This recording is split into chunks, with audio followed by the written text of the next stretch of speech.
Hi there, you're watching Risk Squad Reviews. I'm Melanie, and today I wanted to give like a re-review of an anime that we reviewed in 2016. It's now 2020. It's been a hot second. It's kind of weird to think that we've been doing this for like almost 4 years? 3 years? A good chunk of time. But this anime recently came out to be available on Netflix, and so I was like, I'm gonna rewatch that because I remember watching it growing up and enjoying it, and now I just wanted to revisit some of my thoughts from years previous and see how they kind of compared and if anything's changed. I did like a similar relook at Sword Art Online, where I read my old reviews, so if you're interested in that, please check that out. Anime we're going to be reviewing today is Kaichou-wa Maid-sama, or The President is a Maid, informally known as Maid-sama. And it's like a shoujo drama slash romance slash comedy. You know, your usual thing.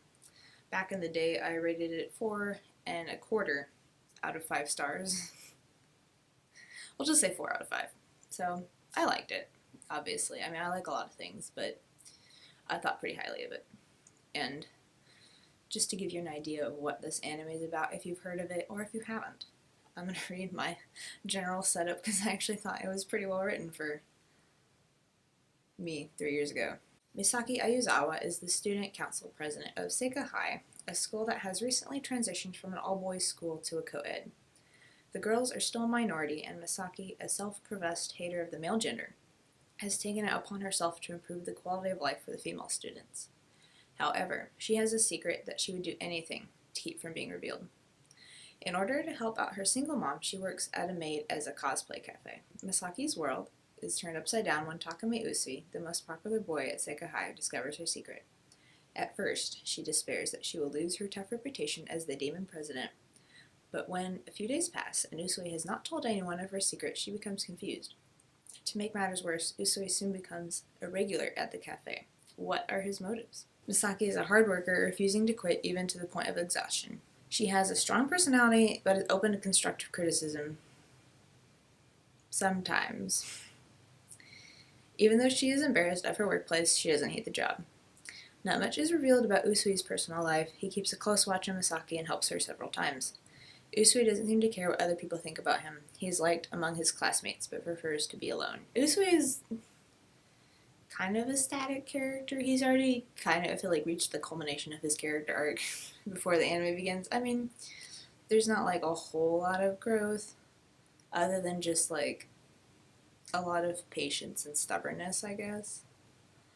And then Misaki, I suppose, grows a little bit more. She comes to realize her true feelings for Usui. Most of the plot centers around Misaki and her job at the Maid Latte Cafe. However, it is complex in that it shifts to cover a wide spectrum of events in her life. Halfway through the anime, the focus changes from Misaki's efforts of keeping her secret safe to a love triangle. All in all, it is a fun show to watch. I've done so 3 times. I really liked this show growing up, and I mean, I've watched it now, and I'm like, I see why I liked it, but then also I'm like, I don't know if I like it as much as I used to. And the plot's fairly episodic. I don't think I mentioned that. The anime does not cover all of the content revealed in the manga, but it comes to a good stopping point as any. Some threads are left untied, but the ending feels resolved. I mean, the manga does extend beyond the anime, but I feel like the ending is pretty good for all things considered. Your characters are finally at understanding, and it feels like an ending. You're like, I mean, there's stuff that happens afterwards, and you might wish, like, oh, I wonder what happens after this. How do they make this work? But it's also just kind of an ending. Goes out with a bang. It's pretty great. I will say the animation's pretty basic. Kind of flat, but I mean, it does the job. Gets the job done. I would say that the soundtrack is pretty decent. I like each character kind of has like a little theme and stuff, so you can kind of tell like when they're like, oh, this scene's focused on this character, like their theme is playing. It's like music is kind of helps to set the backdrop for the story to take place. So there's like themes for school, there's like a musical theme for the cafe. Just kind of your setting is kind of integral, or the music is integral to the setting. Kaichou-wa Maid-sama is based on a complete manga series by Hiro Fujiwara. One OVA has been made for the anime.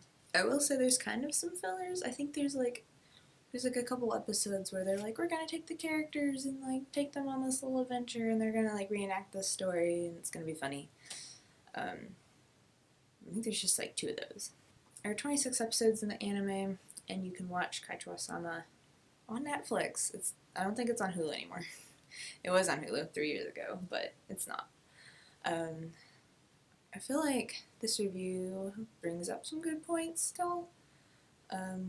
My opinions haven't changed that much. I do feel like the anime as a whole would be if it came out today instead of like, I don't know when it first came out, like 2010 is my guess. It would be received quite differently just because I think the way the characters act, I don't know.